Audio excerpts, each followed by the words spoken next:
Hello everyone, you're watching Let's Talk About Prepping. I'm Tyler, your host, and in today's video, I want to talk about a subject that I think about often, and which has a lot of effect on the reasons for why I prepare for emergencies, and that is the contrast between the last 100 years and the next 100 years.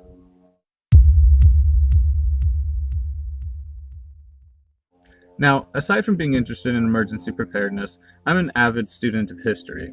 and as I learn about the events of history, I'm often startled by the lack of a difference between the last 100 years, or even further back,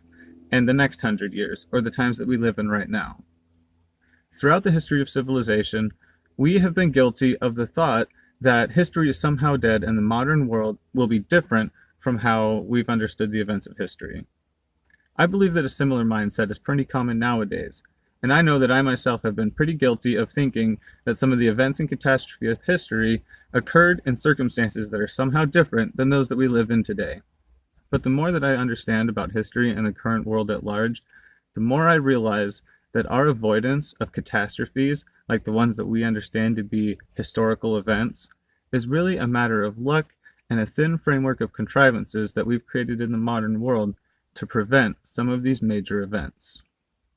I think it's easy to forget the importance of the fact that just in the last 100 years, we've seen 2 world wars, major epidemics, major economic collapses, genocides, ethnic cleansings, cold wars, climate changes, and various other events which, were they to occur right now in the modern and rapidly changing age, could prove far more catastrophic than they ever did in their own times.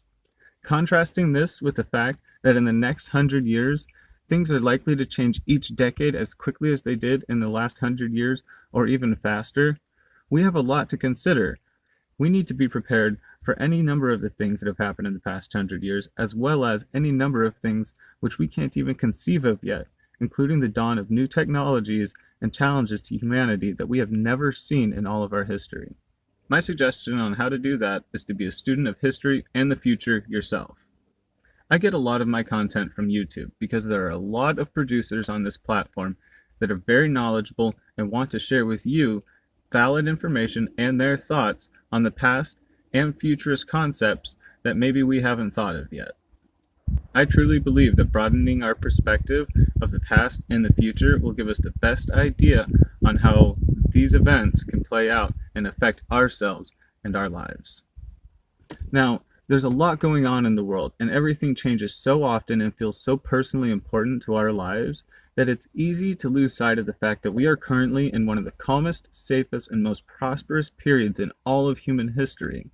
Now, whether this is something that continues well on into the future and we build some modern utopia remains to be seen, and while we can work towards that future, I want us all to be aware of a lot of the dynamic circumstances that are being created in this brave new world.